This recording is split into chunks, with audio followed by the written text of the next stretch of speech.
Hello, मेरा नाम सुभाष कुमार है और आप देख रहे हैं 3D फिजिक्स। तो चलिए, आज का जो लेक्चर है वो लेक्चर नंबर 3 है, यानी कि 12th क्लास के फर्स्ट चैप्टर का 3rd लेक्चर है। और इसका जो टॉपिक है आज का वो है इलेक्ट्रॉनिक थ्योरी और थ्योरी ऑफ इलेक्ट्रिफिकेशन। ये क्या है और किस लिए पढ़ना है, थोड़ा इसमें हम चर्चा करेंगे। ये इसलिए पढ़ना है, इसका जो इंपॉर्टेंस है ये सबसे ज्यादा है। अगर आप 12th में पढ़ रहे हैं कोई भी चैप्टर, तो आपको हर जगह पे इलेक्ट्रॉन का मूवमेंट नजर आएगा। जितना भी चैप्टर है 12th में, उसमें से 90% चैप्टर है जिसमें से इलेक्ट्रॉन का फंक्शन या मूवमेंट से रिलेटेड टर्म है। तो वो जो चीजें है जिसमें कि इलेक्ट्रॉन कैसे जा रहा है, कैसे आ रहा है, इन सारे घटनाओं को हम अगर देखें तो इसमें हमको समझने की कोशिश करेंगे कि इलेक्ट्रॉन कैसे मूव करता है। वो इस टॉपिक से रिलेटेड है या इस टॉपिक में समझेंगे। इस टॉपिक में हमें यह बेसिक आइडिया देगा कि हम किसी भी बॉडी को चार्ज कैसे करते हैं। अगर उस पर पॉजिटिव चार्ज आता है तो किस वजह से होता है, क्या इलेक्ट्रॉन मूव करता है, प्रोटॉन मूव करता है, ये कॉन्सेप्ट क्लियर होगा। और आगे आने वाले हर लेक्चर जो कि चार्ज इलेक्ट्रॉन से रिलेटेड है, मूवमेंट से रिलेटेड है इलेक्ट्रॉन के, वो सारे चैप्टर में ये टॉपिक सबसे इंपॉर्टेंट है और उसके लिए ये बहुत ही ज्यादा फायदेमंद है। जो बच्चा समझना चाहता है फिजिक्स को या कोई भी मैकेनिज्म को, मान लीजिए एक कैपेसिटर अभी तक नहीं जाने या जानते हैं तो सुनिए कि अगर आप एक कैपेसिटर, 2 कैपेसिटर और 3 कैपेसिटर लगाते हैं और उसी से फिर बैटरी का टर्मिनल लगाते हैं प्लस, तो यहां पे प्लस क्यों आता है? ये जो टर्मिनल है, ये वाला टर्मिनल इस प्लेट पे प्लस क्यों आता है? क्या होता है इलेक्ट्रॉन के साथ कि ये प्लस आ जाता है? तो वो जो प्लस आता है उसका भी मैकेनिज्म इस टॉपिक से रिलेटेड है। यानी ये टॉपिक बहुत इंपॉर्टेंट है।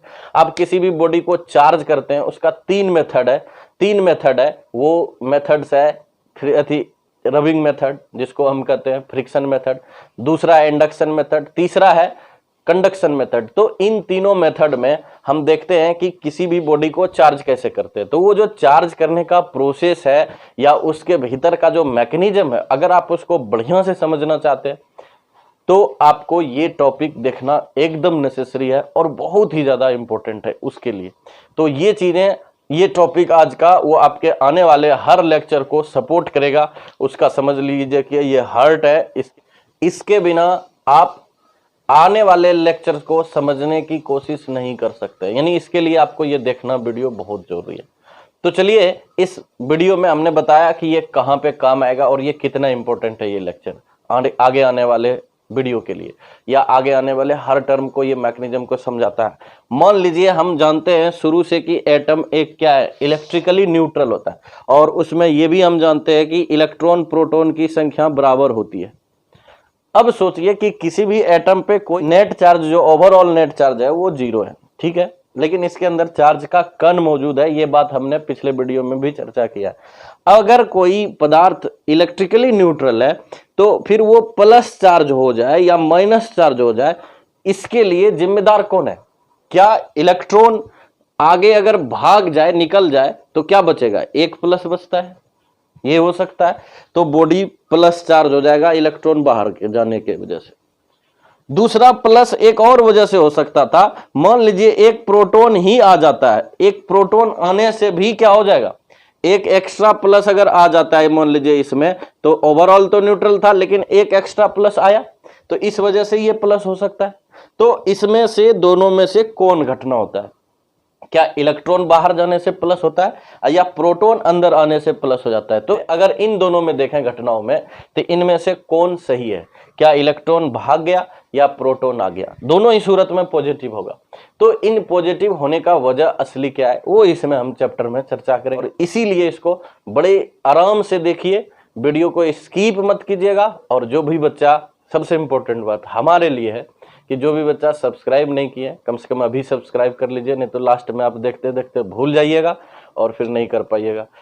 तो सब्सक्राइब इसलिए कर लीजिए ताकि कोई भी वीडियो अगर नया अपडेट आता है तो आपको नोटिफिकेशन मिल जाएगा। बेल आइकन भी दबा दीजिएगा ताकि नोटिफिकेशन टाइम टाइम पे मिलते रहे, तभी हमें भी थोड़ा सा खुशी मिलेगा, हम और भी अगला वीडियो बेहतरीन ढंग से बनाएंगे। तो चलिए इसका हम स्टार्ट करते हैं। एक एक पॉइंट का चर्चा करते जाएंगे और हम देखेंगे कि ये पूरा थ्योरी ऑफ इलेक्ट्रिफिकेशन क्या कहना चाहता है और ये कैसे इंपॉर्टेंट बन जाता है आगे आने वाले लेक्चर के। सबसे पहले अगर हम देखें तो सबसे पहले इसमें से वो चीजें कुछ है जो कि हम बचपन से पढ़ते आए। तो हो सकता है कुछ बच्चा को ऐसा लगे कि ये तो बचपन में भी पढ़े, तो नहीं, बचपन में जो पढ़े हैं धीरे धीरे उससे और भी आगे डीप में पहुंचते चले जाएंगे। और नया आने वाले टर्म, अभी तो ये 4 ही लिखे हैं और भी आगे है, तो उसके बाद जो आपको और भी इंटरेस्टिंग लगने लगेगा और आप खुद कहिएगा कि नहीं ये बहुत ही गजब का चीज था जो कि हमें समझना जरूरी था। तो चलिए देखते हैं सबसे पहला क्या लिखा है। All matter is made up of tiny particles are known as atom. यानी कहता है आप दुनिया में कोई भी पदार्थ ले लीजिए, और हम पिछले लेक्चर में भी बताए हैं, कि हर चीज जो हमारे आसपास है वो 2 फॉर्म है, एटम अति मैटर और एनर्जी। तो अगर हम देखें हमारे पास जितना भी मैटर है उन सारे मैटर्स का अगर हम सबसे छोटा छोटा कण बना लें तो उस सबसे स्मॉलेस्ट कण का जो नाम दिया गया है वो है एटम। ये बात का दूसरा पॉइंट में कहता है, अच्छा इसका हिंदी में भी देखिए लिख दिया, प्रत्येक पदार्थ सूक्ष्म कणों से मिलकर बना होता है जिसे परमाणु कहते हैं, सबसे सूक्ष्म कण, और ये बहुत ही छोटा है। अब सूक्ष्म कण क्या है, मान लीजिए अगर कोई 5 सेंटीमीटर का अगर कोई बॉडी है या कोई गोला है तो इसके अंदर एटम कितना छोटा छोटा होगा। मान लीजिए ये छोटा छोटा एटम से मिलकर बना है, तो इस एटम का अगर हम जूम करके देखें, बहुत बड़ा करके जूम करके देखें, इलेक्ट्रॉन माइक्रोस्कोप से ही देख पाते हैं, तो देखिए ये कैसे दिखता है। तो इसका भी अगर हम आकार माने तो ये मान लीजिए स्फेरिकल है फिलहाल, तो स्फेरिकल का जो ये रेडियस है इसको थोड़ा और बड़ा करके लिखते हैं ताकि समझ देखने में आसान हो। ये जो स्फेरिकल का जो रेडियस होगा, जो एटम जिसको हम कहते हैं, ये मैटर था और ये है एटम, तो इसका जो रेडियस है एटम का, वो रेडियस का जो वैल्यू है, वो जो रेंज है वो 10⁻⁻10 मीटर में जाता है। अब आप सोचिए कि एक एटम का तुलना कीजिए और जो हमारे हाथ में मैटर है, सपोज दैट ये अगर पेन है तो इसके अंदर अगर ये 13 सेंटीमीटर का पेन है, तो सोचिए कि इसके जो एटम होंगे इसके कण में बहुत सारे एटम होंगे, उस कण का साइज क्या है 10⁻10 मीटर, ये बहुत ही बारीक होता है। तो चलिए हमने देखा कि उतना छोटा अगर कण करें तो हमें उस पार्ट को या उस पार्टिकल्स को, जो छोटा छोटा पार्टिकल्स है, उसका नाम पड़ा एटम। अच्छा, नाम पढ़ने का बहुत सारा कहानी था, वो हम 9 से पढ़ते आ रहे हैं, इसको चर्चा नहीं करेंगे, ये इंपॉर्टेंट नहीं है। अब देखिए दूसरा पॉइंट कहता है protons and neutrons are present in nucleus which is at the centre of an atom. कह रहा है कि कोई भी एटम के भीतर में आप देखेंगे तो इसके भीतर में अगर ये एटम है तो इसके सेंटर पार्ट भी है जिसको हम न्यूक्लियस कहते हैं। यही सेंटर पार्ट क्या कहलाता है, न्यूक्लियस, जिसको नाभिकी कहते हैं हिंदी में। और इसके भीतर में मौजूद होता है प्रोटॉन और न्यूट्रॉन, यानी कि प्रोटॉन के ऊपर में प्लस चार्ज है और न्यूट्रॉन के ऊपर में न्यूट्रल चार्ज है, कोई चार्ज ही नहीं है, न्यूट्रल है मतलब न्यूट्रल है।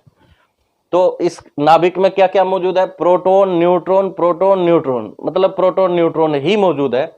अब देखिए नेक्स्ट पॉइंट हिंदी में भी करें, परमाणु प्रोटॉन तथा न्यूट्रॉन परमाणु के केंद्र को क्या नाम दिया गया, नाभिक, यानी कि जो सेंटर में चीजें मौजूद है एटम का, उसका नाम न्यूक्लियस है, नाभिक है, और उसी के भीतर में प्रोटॉन न्यूट्रॉन पाया जाता है। चलिए नेक्स्ट पॉइंट थर्ड में देखते हैं जल्दी।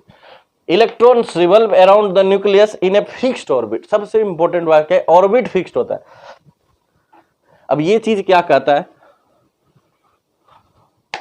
देखिए अगर कोई एटम है तो इसके चारों साइड इलेक्ट्रॉन रिवॉल्व कर रहा है।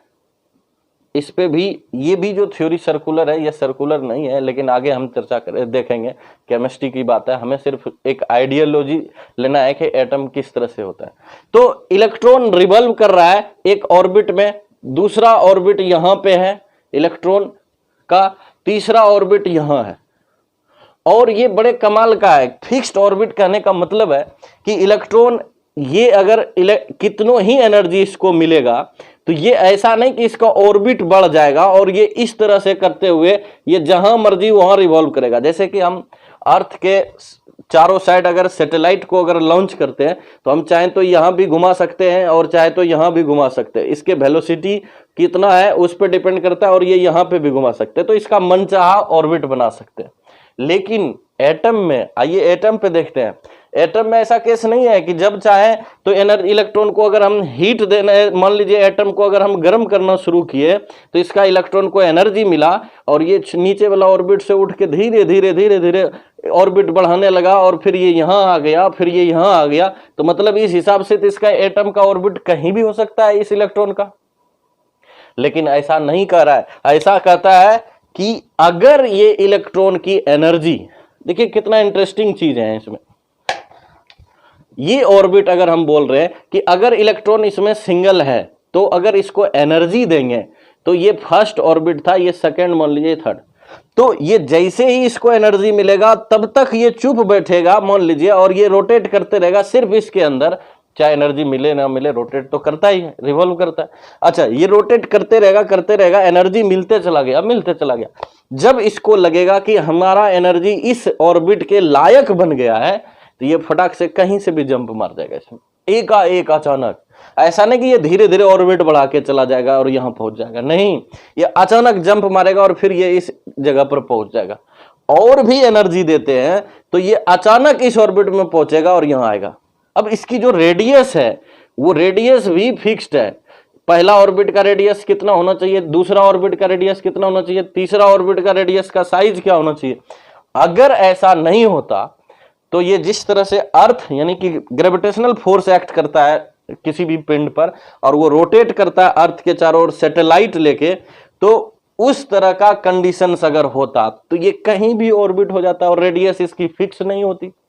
तो क्या समझे कि एटम के चारों साइड जो इलेक्ट्रॉन रिवॉल्व करता है वो रिवॉल्यूशन ऐसा होता है कि अगर ये इस कंडीशंस में अगर पहला ऑर्बिट में है और इसको एनर्जी दे रहे हैं तो ये एनर्जी बढ़ भी रहा है, लेकिन इसका ऑर्बिट नहीं बढ़ रहा है धीरे धीरे, और ये जब इसके लाइक पहुंच जाता है, इसका जो एनर्जी लेवल होता है यहां तक जैसे पहुंचता है, ये फटाक से इस पर डायरेक्ट जंप करता है, ये बिना कोई दूसरा पाथ कवर किए।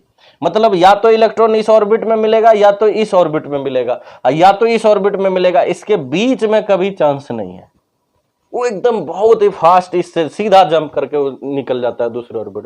तो या तो इसमें या तो इस जगह पर। इसी के केस में ऑर्बिट की संभावना, इसी ऑर्बिट के अंदर इलेक्ट्रॉन मिलने की संभावना है, ये जो बीच वाला खाली पार्ट है यहाँ पे इलेक्ट्रॉन मिलने की संभावना बहुत नहीं के बराबर है।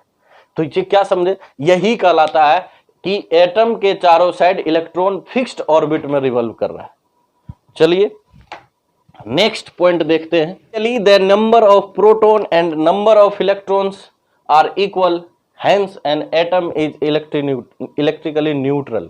कहने का क्या मतलब है कि अगर आप किसी भी एटम को देखें बिना कोई छेड़छाड़ के तो उसके अंदर जो नंबर ऑफ इलेक्ट्रॉन्स है, सॉरी इस तरह से तो नहीं दिखा सकते प्रोटॉन न्यूट्रॉन को, मान लीजिए इसमें तो हर एक जगह पे एटम होगा ना इस तरह से बेसिकली, इसीलिए हमने इसको प्लस माइनस दिखाया था। चलिए हम इसको इस तरह से समझें कि अगर इसके अंदर में 11 प्लस है और न्यूट्रॉन भी होगा, मान लीजिए इसके अंदर कुछ है, इलेक्ट्रॉन की भी संख्या कितनी होगी इलेक्ट्रिकली,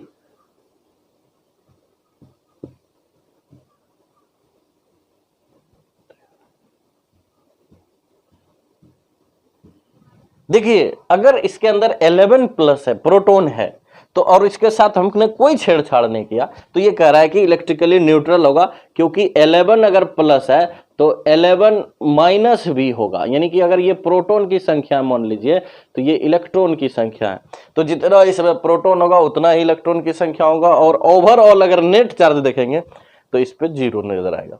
तो यही बात कहता है कि अगर कोई इनिशियली अगर बिना कोई छेड़छाड़ किए, उसको बिना रगड़े, बिना इंडक्शन, कोई मेथड्स के लगाए नहीं है, तो ये छेड़छाड़ के बिना ही अपना जो नेचुरल अवस्था रहता है जिसमें कि कोई एक्साइटमेंट नहीं है, हीट देंगे तो इलेक्ट्रॉन इमिट कर जाएगा, बाहर चला जाएगा, क्योंकि एक्साइटमेंट स्टेट पे चला जाएगा। तो अगर जनरली अगर हम देखें तो एटम का इलेक्ट्रॉन्स और प्रोटॉन की संख्या बराबर होती है, और इसी वजह से ये बिल्कुल न्यूट्रल होता है, यही बात कह रहा है।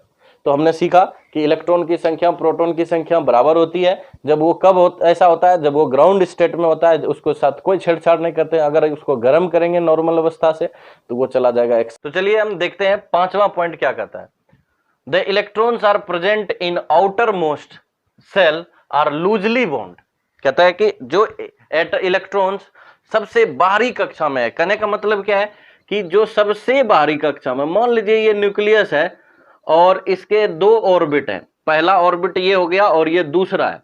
तो किसी भी ऐसा एलिमेंट का, अगर मान लीजिए लिथियम है, तो लिथियम में कितना इलेक्ट्रॉन्स होता है, तो दो इलेक्ट्रॉन्स होते हैं इसके फर्स्ट ऑर्बिट में, एक इलेक्ट्रॉन होता है इसके आउटर मोस्ट में, यानी जिसको कि हम कहते हैं सेकंड सेल, यानी दो में ही इसका आउटर मोस्ट बन जाता है। अब मान लीजिए कोई सोडियम है, तो इसके अंदर कितने इलेक्ट्रॉन्स होंगे, तो इसके अंदर तो 11 होगा इलेक्ट्रॉन्स की संख्या, और प्रोटॉन की अगर बिना कुछ छेड़छाड़ के देखें तो इसमें कितने ऑर्बिट होगा। तो मान लीजिए पहला न्यूक्लियस है, एक ऑर्बिट इसको कहेंगे, दूसरा इसको, तीसरा इसको। तो पहले वाले में 2 इलेक्ट्रॉन्स होगा, और फिर इसमें कितने होंगे, कितना हो जाएगा, 3 3 6 और 2 होगा, तो यानी कितना हो गया, 8। तो पहले वाले में 2, फिर किसने, दूसरे वाले ऑर्बिट में कितना है, 8 इलेक्ट्रॉन, और फिर भी ये कितना हो गया, 10, लेकिन एक और बच गया, तो इसका आउटर मोस्ट कौन का लाया, 3, तीसरा ऑर्बिट। तो यानी कि इस सोडियम के लिए तीसरा ऑर्बिट आउटर मोस्ट है, जब ये पूरी तरह से इसमें एक इलेक्ट्रॉन रहता है।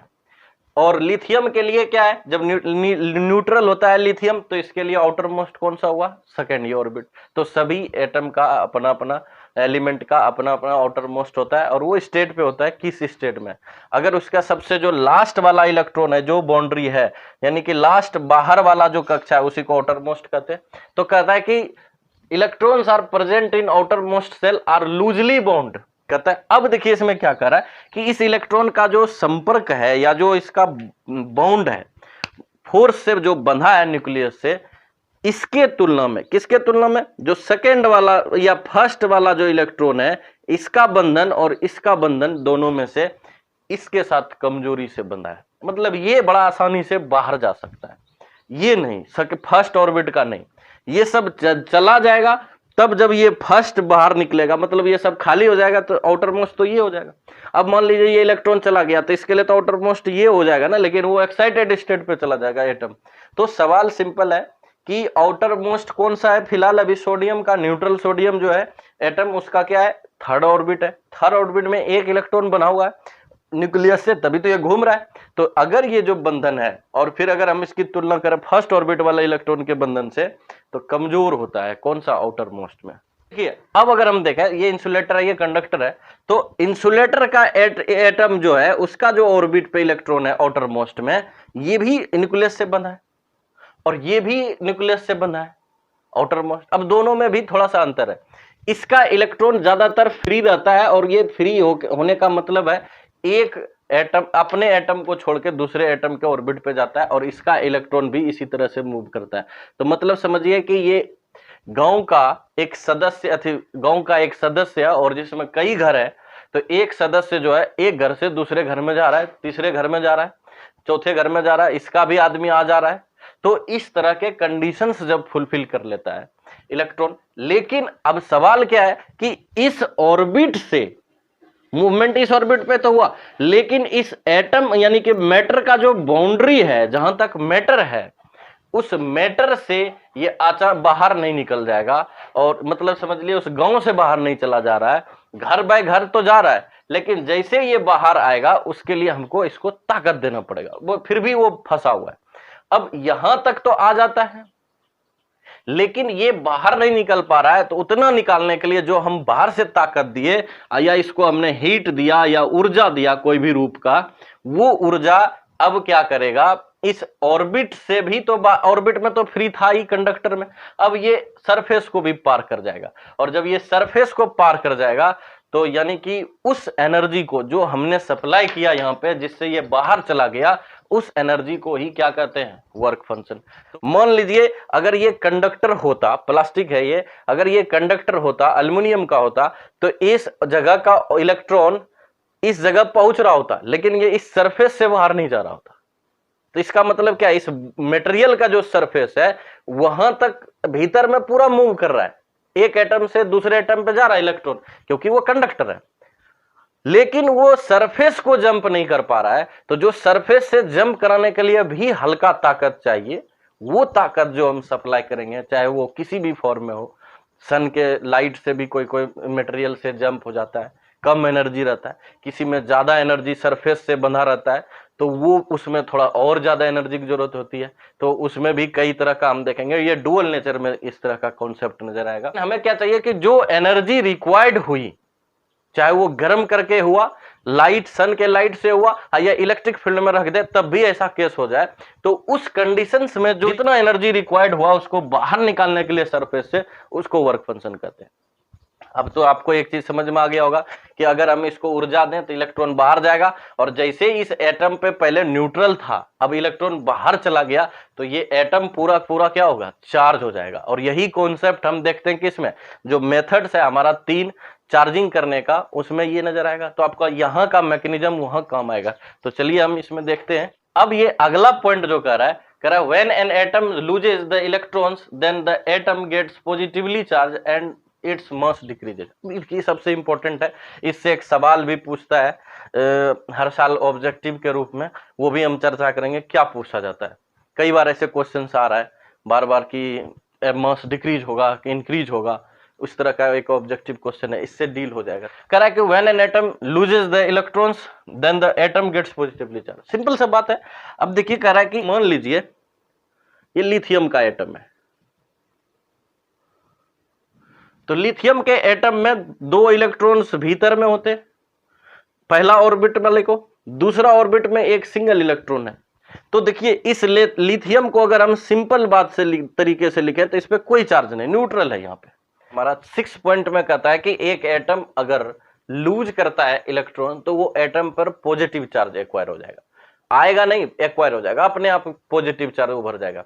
अब ये ऐसा क्यों होता है, सबसे सिंपल सा पहले तरीका देखते हैं। नंबर ऑफ प्रोटॉन, जो संख्या है न्यूक्लियस के भीतर में, वो बराबर होता है नंबर एटॉमिक नंबर के बराबर। जो आज हम जानते हैं लिथियम का 3, सोडियम का 11, वो असल में क्या है, एटॉमिक नंबर है। जो पीरियडिक टेबल में देखते हैं आप, प्लेस जो दिया गया है वो एटॉमिक नंबर के।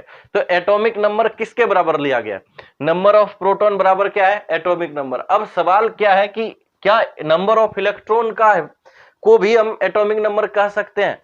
जैसा कि हम जानते हैं कि इलेक्ट्रिकली अगर न्यूट्रल है कोई एटम तो उसमें नंबर ऑफ इलेक्ट्रॉन और प्रोटॉन बराबर होता है। ये दोनों बराबर होता है कब, जब एटम कैसा हो, न्यूट्रल हो। लेकिन अगर ये न्यूट्रल के अलावा अगर मान लीजिए कोई गर्म किया गया एटम को और उसका इलेक्ट्रॉन भाग गया, तो भागने के बाद इलेक्ट्रॉन तो संख्या बदल जाएगी, और जब ये बदल जाएगा तो क्या उसका एटॉमिक नंबर भी बदल जाता। तो इससे पीरियडिक टेबल में जगह भी बदलते रहता कि कौन सा एक्साइटेड स्टेट में है उसका जगह ये रखो, और अगर ये एक्साइटेड स्टेट और बढ़ गया इसका तो फिर हम इस जगह पे डाल देंगे। तो इससे क्या होता कि एटॉमिक नंबर के वजह से, चेंज होने के वजह से ये क्या होता है, इसका पीरियडिक टेबल में पोजीशन, स्थान भी फिक्स नहीं होता। तो हम वो चीजों को चूज करते हैं एटॉमिक नंबर पे, यानी जगह को हमने फिक्स किया है तो हमें भी वो फिक्स होना चाहिए जो कि नंबर में भी फिक्स्ड है। तो वो नंबर में क्या फिक्स्ड है, तो देखिए कोई भी एटम जो है उसके भीतर में न्यूक्लियस है, और न्यूक्लियस के भीतर में जो मौजूद है वो प्रोटॉन है और न्यूट्रॉन है। अब रही बात की न्यूट्रॉन और प्रोटॉन, तो प्रोटॉन बाहर निकल सकता है क्या, तो बेसिकली ये नॉर्मल अभिक्रिया जितना भी होता है उसमें नहीं निकलता है। जब ये न्यूक्लियर फट जाता है, न्यूक्लियस जब फट जाता है, न्यूक्लियर फ्यूजन होने लगता है या फ्यूजन होता है, तो ही इसके अंदर बदलाव आता है प्रोटॉन में। तो उस केस को छोड़कर, न्यूक्लियर रिएक्शन वाले हर घटना को छोड़कर बाकी घटना में देखें तो इलेक्ट्रॉन भाग जाता है और आ जाता है। इलेक्ट्रॉन ही वो एजेंट है जो किसी भी मेटेरियल एटम से जा सकता है और आ सकता है नॉर्मल अभिक्रिया में। अब रही बात कि इस अभिक्रिया में अगर हम देखें तो इलेक्ट्रॉन तो आ जा सकता है, तो इसकी संख्या परिवर्तित होते रहेगा। अब अगर इसके बराबर अगर नंबर ऑफ एटॉमिक नंबर रख देंगे तो एक प्रॉब्लम खड़ा हो गया कि पीरियडिक टेबल में पोजीशन बदलते जाएगा। इसीलिए इसको नहीं रखते हैं किसके बराबर, एटॉमिक नंबर के बराबर। आप जो भी एटॉमिक नंबर आप बोलेंगे वो असल में किसको दिखाएगा, प्रोटॉन की संख्या को। तो हम अगर प्रोटॉन की संख्या को जानना चाहते हैं तो असल में क्या चीज हम करेंगे, उसके एटॉमिक नंबर को जानेंगे। इसीलिए लोग कहते हैं एटॉमिक नंबर याद रखो, उससे तुम्हें कॉन्फ़िगरेशन लिखने में सहूलियत होगी। अब सवाल यह है कि हमने नाम तो रखा है, याद तो रखा है नंबर ऑफ प्रोटॉन, तो नंबर ऑफ प्रोटॉन मान लीजिए लिथियम का 3 है, ये लिथियम है और लिथियम का प्रोटॉन का संख्या 3 है, तो इसका एटॉमिक नंबर 3 है, तो ये तो प्रोटॉन की संख्या 3 आई, तो इससे कॉन्फ़िगरेशन पे क्या असर होगा? कॉन्फ़िगरेशन ये बताता है कि कौन सा ऑर्बिट में इलेक्ट्रॉन कितना है, ये कॉन्फ़िगरेशन बताता है। लेकिन ये किसका बताता है? इलेक्ट्रॉनिक कॉन्फ़िगरेशन, यानी इलेक्ट्रॉन का, जो कि डिस्ट्रीब्यूटेड रहता है ऑर्बिट में बेसिकली। लेकिन सवाल है, हम तो प्रोटॉन की संख्या जान रहे हैं, लेकिन इससे क्या हमको ये मिलेगा? लेकिन हाँ, इससे ये चीज मिलेगा, इलेक्ट्रॉन की भी अंदाजा लगा लेते हैं कि अगर कोई एटम पे कोई चार्ज नहीं है तो इसका मतलब है प्रोटॉन की संख्या, अगर मान लीजिए इसको +3 से रिप्रेजेंट करते हैं या 3+ से रिप्रेजेंट करते हैं, तो इसका मतलब है इसके अंदर भी 3- इलेक्ट्रॉन है। और जब 3- होगा तो ये 3- इलेक्ट्रॉन कहां कहां विस्तृत होगा? क्या पहला ऑर्बिट में इलेक्ट्रॉन, जिसको हम k सेल भी कहते हैं, दूसरा ऑर्बिट जिसको हम l कहते हैं, इलेक्ट्रॉन ऑर्बिट की संख्या 2 है जिसका नाम l है, तो l में कितना इलेक्ट्रॉन बचा? इस कंडीशंस में देखिए, जिसमें लिथियम पे कोई चार्ज नहीं है, तो कितना है? पहला ऑर्बिट में कितना है? 2 इलेक्ट्रॉन है, यानी k सेल में। l में कितना है? तो 1 इलेक्ट्रॉन है, यानी कि इसका इलेक्ट्रॉनिक कॉन्फ़िगरेशन क्या हो गया? 2 और 1। इसी से आइडिया आता है, तो एटॉमिक नंबर याद रखना जरूरी था। अगर मान लीजिए सोडियम होता, सोडियम पे कोई चार्ज नहीं है, तो यहां पे कितना हो जाता? 11 हो जाता एटॉमिक नंबर। और चूंकि एटॉमिक नंबर प्रोटॉन के संख्या के बराबर होता है, इसलिए कितना हो जाएगा? 11p। और यही किसके बराबर होगा? कोई चार्ज नहीं है यहां पे, तो इसका मतलब जितना प्लस उतना माइनस। अब इसी के आधार पर जो है हम ये चर्चा करेंगे कि ये कितना होगा। तो देखिए, एक सोडियम में पहला ऑर्बिट में 2 इलेक्ट्रॉन होता है, फिर इसके बाद L में 8 होता है और लास्ट में कितना होता है? 1 होता है। अब सपोज दैट यहां पे अगर हम देखें इस लिथियम में, तो इस लिथियम से हम देख रहे हैं कि ये मेडिएटर है। जब हम इसको एनर्जी दे रहे हैं तो क्या देखने को मिल रहा है कि जैसे ही एनर्जी इसको सप्लाई किए, इसका इलेक्ट्रॉन इजेक्ट हो गया, यानी एटम से बाहर चला गया। और देखिए कितना चीज बचा, भीतर में तो 3+ है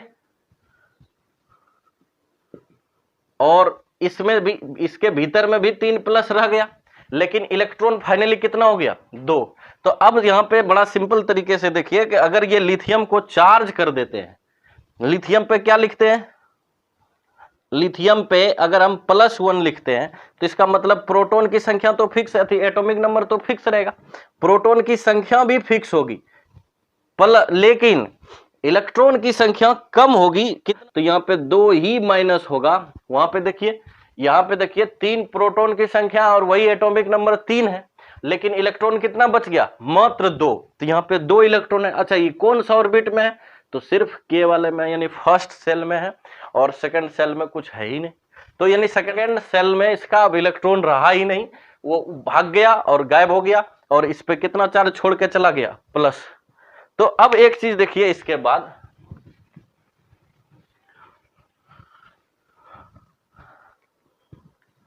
सबसे इंपॉर्टेंट सवाल, क्वेश्चन, द रिलेशन बिटवीन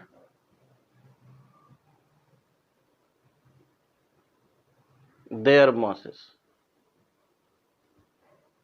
अब देखिए, अगर हम एक कोई मास कहता है लिथियम आयन है जिसपे कोई चार्ज नहीं है, और एक मास है जिसमें लिथियम है जिसपे एक प्लस चार्ज है, तो अब बताइए कि किसकी मास ज्यादा होगी? इस वाले एटम जब इलेक्ट्रॉन भाग गया होगा या जब इलेक्ट्रॉन था तब? तो इसमें से हमको यही पता चलता है कि ऐसे देखिए, मान लीजिए एक छोटा छोटा एक परिवार है जिसमें बड़े सदस्य हैं, छोटे सदस्य हैं। छोटे सदस्य का वजन कम है, बड़े सदस्य का वजन ज्यादा है। तो बड़े सदस्य मान लीजिए प्रोटॉन है, इलेक्ट्रॉन छोटा सदस्य है। अगर किसी के घर में 3 बच्चा था और 3 बड़ा भी था, तो उसका जो वजन होगा उस पूरे फैमिली में, अगर उसके एक वेट करें, उससे मान लीजिए घटना हो कि उसका एक बच्चा भाग जाए या निकल जाए घर से, तो उसका अगर हम वजन करेंगे तो फिर भी एक बच्चे का भी तो वजन कम होगा। तो सिंपल सा बात है, इसमें पहले इलेक्ट्रॉन कितने थे? 3, अब कितना बचा? 2, लेकिन प्रोटॉन में कोई फर्क नहीं है। तो इसके अंदर भी कितना है? 3+ था, और कितना है? 3- है, इलेक्ट्रॉन है। और इसके अंदर क्या बचा है? 3 प्लस तो है लेकिन इसमें 2 ही माइनस है। तो अब बताइए अगर इन सभी का मास को जोड़ें, क्योंकि मास कैंसिल नहीं करता है, सभी जुड़ता है चाहे कुछ भी हो, तो इनका वजन तो कम हो गया। यानी कि अगर हम कहें तो पॉजिटिव चार्ज अगर कोई एटम बनता है तो उसका वजन क्या होता है, घटता है। और अगर वो पूरा एटम का एक ग्रुप है यानी कोई मैटर है, अगर वो मैटर है तो मैटर से भी अगर मान लीजिए अगर कोई मैटर है और मैटर के अंदर इस तरह से हजारों एटम है और सभी एटम से इलेक्ट्रॉन भाग गया, तो बताइए जो पहले मैटर का वजन होगा और जो चार्ज होने के बाद मैटर का वजन होगा, अच्छा जाने से कौन सा एक्वायर करेगा, चार्ज प्लस। क्या प्रोटॉन आया? नहीं, प्रोटॉन का कोई लेना देना नहीं है। अगर कोई एटम चार्ज होता है पॉजिटिव नॉर्मल रिएक्शन से, तो उसका मतलब है कि उसमें से कोई भी प्रोटॉन का हेरा फेरी नहीं हुआ है। सिर्फ कौन जिम्मेदार है? इलेक्ट्रॉन। तो इलेक्ट्रॉन अगर किसी एटम से भाग जाता है तो वो एटम पॉजिटिव होता है, और वही ग्रुप ऑफ एटम्स का अगर कोई मैटर कहलाता बना हुआ है तो उस तरह का केसेस में मैटर का जो मास होगा, मास यानी कि पॉजिटिव होने पर जो भी, मान लीजिए ये वस्तु ए हो गया तो इस पे पॉजिटिव हो गया और ये ए पहले न्यूट्रल था, तो मास ऑफ ए अगर करें और mass of A positive material का करें तो मास घटेगा इसका। और कितना घटेगा वो हम देखेंगे, फार्मूला क्वांटाइजेशन जब पढ़ेंगे तो इसमें देखेंगे कितना इलेक्ट्रॉन भागा। लेकिन फिलहाल हम ये देखते हैं कि अगर कोई बॉडी पॉजिटिवली चार्ज हुआ है तो उसका मास घटेगा। क्यों घटेगा ये हमने देखा।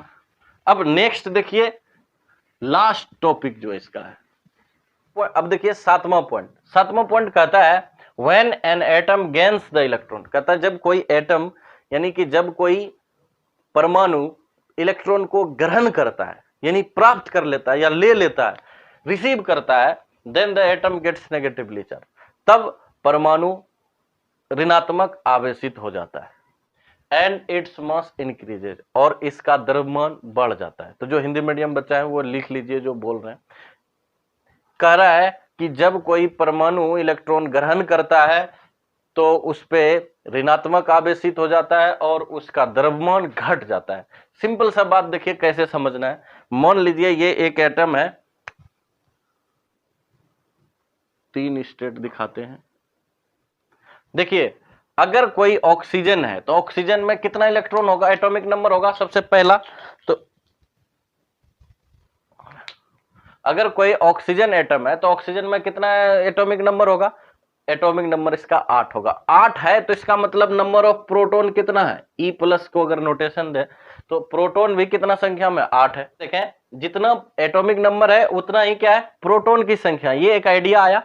अब हमने देखा कि इस पे देखते हैं कि चार्ज है या नहीं है। अगर ये चार्ज नहीं है ऑक्सीजन पे कोई, तो इसका मतलब है प्रोटॉन और इलेक्ट्रॉन भी बराबर होगा। और जैसे ही प्रोटॉन इलेक्ट्रॉन बराबर हो गया तो इसका मतलब इलेक्ट्रॉन की संख्या भी कितने हो गए, 8 इलेक्ट्रॉन। अब ये कितना 8 इलेक्ट्रॉन कहां बिछा है, ऑर्बिट में। तो पहला ऑर्बिट के सेल है जिसको हम फर्स्ट ऑर्बिट कहते हैं, इसको सेकंड, इसको थर्ड।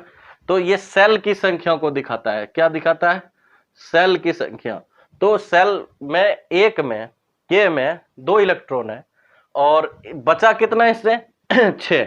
तो 6 के 6 किस में है, एल में। अगर मान लीजिए ऑक्सीजन ऐसा लिखे कि 1 माइनस हो जाए, ऑक्सीजन पे एक चार्ज नेगेटिव हुआ, कैसे हुआ ये देखेंगे। तो एटॉमिक नंबर तो इसका 8 ही रहेगा ना, कि बदल जाएगा। तो ऑक्सीजन का एटॉमिक नंबर 8 रहा। प्रोटॉन की संख्या क्या रहेगी, इसके जस्ट बराबर रहेगी। अब रही बात कि इस पे देखते हैं, जैसे इलेक्ट्रॉन की इंफॉर्मेशन चाहिए होता है हमें, तो हम झट से देखते हैं किसको, सिंबल को या उसके एटम को, चार्ज है या नहीं है। तो चार्ज नेगेटिव है, इसका मतलब है कि 8 पॉजिटिव था और पॉजिटिव कहीं जा नहीं सकता है। तो इसका मतलब जरूर एक ऐसा कंडीशन हुआ होगा कि इलेक्ट्रॉन आ रहा है, तो आ गया इस पे अगर इलेक्ट्रॉन, तो ये 9 इलेक्ट्रॉन हो गया। और देखिए एक एक्स्ट्रा इलेक्ट्रॉन है, तो यानी कि अब जो इसका कॉन्फ़िगरेशन है कितना आया होगा, 2 और यहाँ 7। मतलब क्या है, कहानी ये बना कि इलेक्ट्रॉन जो है इसमें बाहर से इलेक्ट्रॉन एक एंट्री मारा। तो पहले कितना ऑर्बिट था, 2 इलेक्ट्रॉन, 2 दूसरे वाले में कितना था। तो देखिए इसमें 2 3 4 5 और 6, पहले 6 इलेक्ट्रॉन था सेकंड ऑर्बिट में, फर्स्ट में 2 था, तो टोटल कितना था, 8 था। इस पे न्यूट्रल है, चार्ज कुछ नहीं है। अब देखिए इसमें कितना हो गया, 1 इलेक्ट्रॉन आने वाला है। तो पहले से कितना था, 2 2 6 था, एक आने वाला है। तो जैसे ही इलेक्ट्रॉन यहां पहुंचा होगा तो देखिए क्या हुआ होगा कि इस जगह पर 2 है और यहां पे टोटल भीतर में प्लस कितना है, तो 8 प्लस है, यहां भी 8 प्लस है। तो 2 प्लस माइनस हो गया और यहां पे कितना है, 6 था। लेकिन अब क्या हो गया, इस पे 7 हो गया, या जो इलेक्ट्रॉन यहां से आने वाला था वो इस पे पहुंच गया और इलेक्ट्रॉन इस पे एक्स्ट्रा आ गया। अब देखिए यहां पे 8 प्लस है और यहां कितना है, 8 प्लस है और एक इसमें एक्स्ट्रा बढ़ गया, तो यानी कि -1। इस तरह का कंडीशन बन गया। अब इस पे अगर देखें तो आउटर मोस्ट ऑर्बिट में, यानी कि जो सेल है, जो आउटर मोस्ट लास्ट ऑर्बिट है, उसमें 7 इलेक्ट्रॉन घूम रहा है, इसलिए इस पे 1 इलेक्ट्रॉन क्या हो गया, नेगेटिविटी बढ़ गई। अब आप देखिए मास का, इसकी मास देखिए, मास ऑफ ऑक्सीजन जिसपे कोई चार्ज नहीं है, तो मास ऑफ ऑक्सीजन जब ये नेगेटिव चार्ज होगा तो इसमें से एक आदमी, एक छोटा मेंबर का संख्या तो बढ़ा, चाहे इलेक्ट्रॉन का जितना ही मास हो उतना तो बढ़ा। अब वो मास जब बढ़ गया तो इसका मतलब इसका मास क्या हो गया, इंक्रीज कर गया। तो जब वो कोई बॉडी नेगेटिव होगा तो सोचिए उसमें कई एटम्स होंगे और सभी एटम पे एक एक इलेक्ट्रॉन भी आया है, तो उसमें कितने इलेक्ट्रॉन, कई इलेक्ट्रॉन्स बढ़ गया संख्या में, और हर इलेक्ट्रॉन का कुछ ना कुछ तो मास होता है, और वही मास क्या करेगा, इंक्रीज कर देगा उसके ओवरऑल मास को।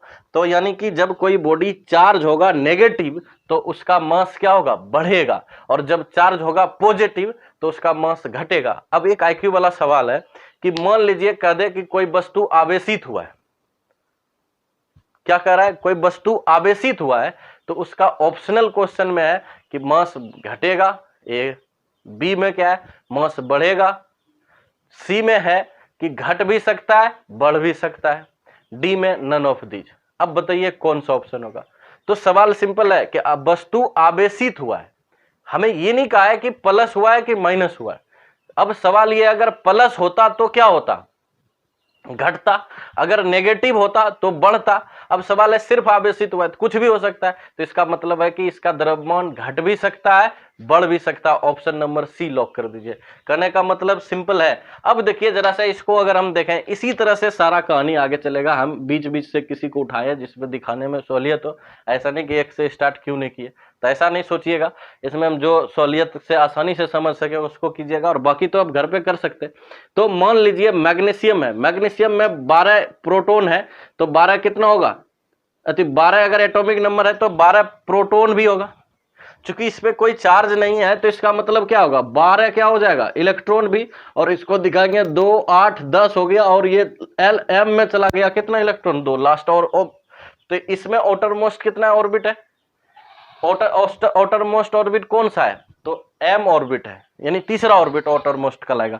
अब रही बात कि इस मैग्नीशियम पे मान लीजिए एक चार्ज हो जाए प्लस, तब क्या होगा, 12 तो एटॉमिक नंबर फिर भी रहेगा, हाँ प्रोटॉन की संख्या भी 12 रहेगी, लेकिन हाँ एक प्लस आया, इसका मतलब क्या है, इलेक्ट्रॉन गया होगा, तो गया होगा तो कितना होगा, 11 माइनस।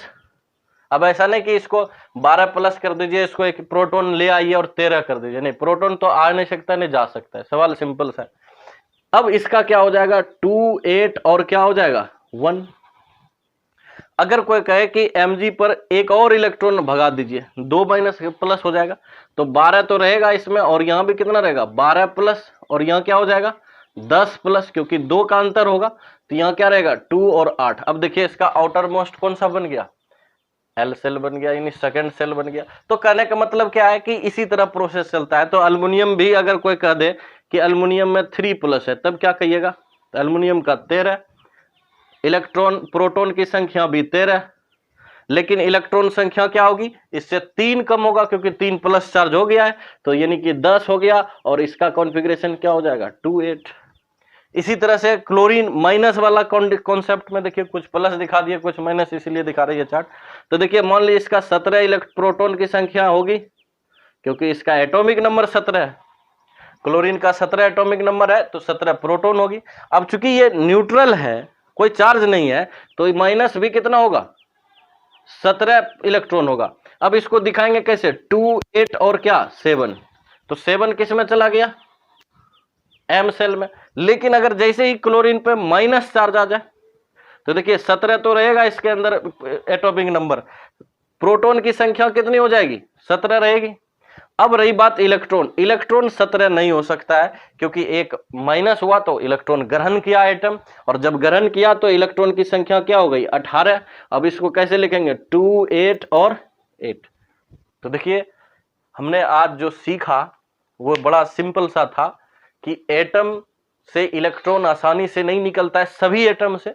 हाँ, कंडक्टर हो तो एटम का जो आउटर मोस्ट है, किनारे वाला जो सबसे इलेक्ट्रॉन है, वो फ्री भी रहता है, लूजली बॉन्ड रहता है, वो आसानी से निकल जाता है एटम से। लेकिन अगर कोई सरफेस के अंदर से अगर कहें सरफेस से बाहर जाने के लिए तो इसको एक किक देना पड़ता है, एक धक्का देना पड़ता है, एक बाहरी एनर्जी चाहिए, वो एनर्जी वर्क फंक्शन कहलाता है। वर्क फंक्शन का कॉन्सेप्ट हम आगे डुअल नेचर में भी देखेंगे।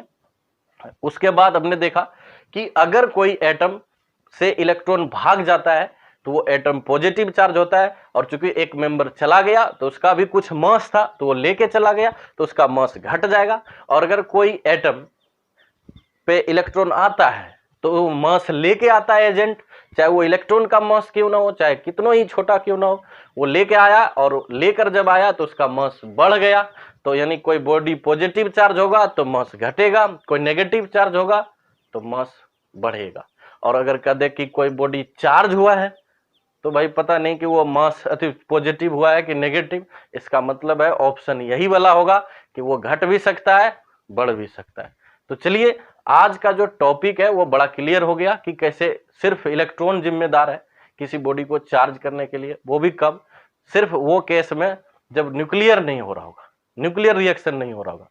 तो न्यूक्लियर केस एक स्पेशल केस है जिसमें से न्यूक्लियस भी भाग लेता है और उससे इलेक्ट्रॉन प्रोटॉन बाहर निकल सकता है, वो और भी कुछ निकाल सकती है, वो हम न्यूक्लियस चैप्टर में देखेंगे। फिलहाल जो भी रिएक्शन हम देखते हैं नॉर्मल न्यूक्लियर रिएक्शन को छोड़ के, वो सब में इलेक्ट्रॉन भाग लेता है, और इलेक्ट्रॉन ही जिम्मेदार है किसी बॉडी को प्लस बनाने के लिए और किसी बॉडी को माइनस बनाने के लिए।